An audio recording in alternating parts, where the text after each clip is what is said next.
What's up guys? Kamusta nga po tayo guys? Nandito na naman tayo para sa pag-share ng isang diagram.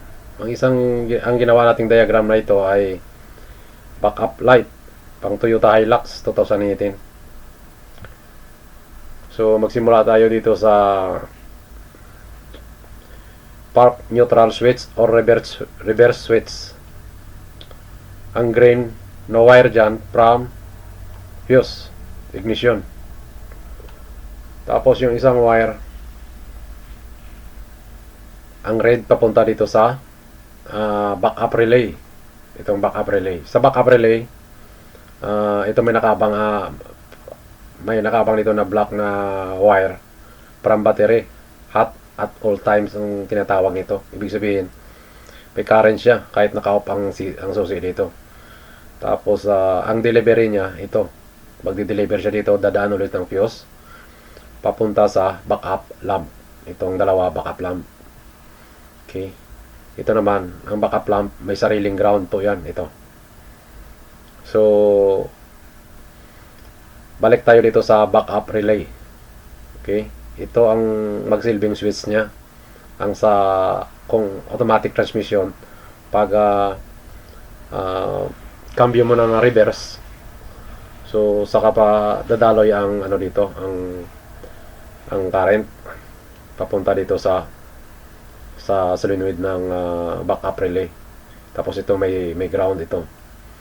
So pag may ground siya, ito kasi may solenoid sa loob nito na maliit.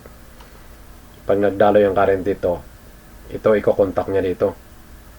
Iko-connect niya dito para dadaloy ang current dito papunta sa backup lamp. So kung hindi ka pa nagkambyo ng reverse, naka-disconnect po yan dito. Yan ang trabaho ng backup relay. Okay. Ulitin ko, pag nag-reverse kayo, saka pa magka-current dito at i-ignite niya dito dahil may sariling ground dito. I-ignite niya itong i-contact niya yan dito para tumawid ang current dito papunta sa backup lamp. Pero bago ang backup lamp, dadaan muna siya ng fuse.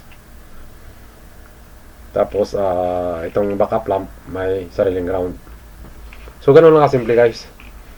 Tapos dito sa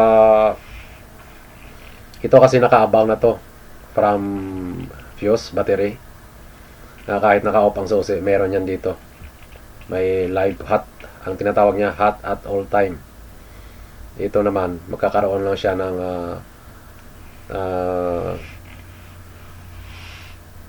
current kapag pag on mo ng susi, yun lang. Tapos tatawid dito yung current, magka-current yan dito kapag nag-reverse ka na, nagkambyo ka na ng reverse. So kung manual transmission, ganun din sa manual transmission, may nakikita kayo dyan sa may dalawang wire sa may transmission dyan, may switch dyan na matatamaan siya ng reverse pag nagkambyo ka, nasa loob yan sa takip. Saka pa magka-current dito. Pareho lang din naman yan sila ng trabaho. Ang park neutral switch or reverse switch. So, ganun lang kasimple ang wiring diagram ng backup light pang Toyota Hilux 2018 model. So guys, maraming salamat sa panood hanggang sa sunod na video. At maraming salamat sa pag-subscribe at pagsubaybay ng mga diagram natin na ina-upload. So huwag kalimutan i-share para naman sa ibang mga gusto rin matuto sa connection ng backup light pang Toyota Hilux. So guys, maraming salamat hanggang sa susunod na video.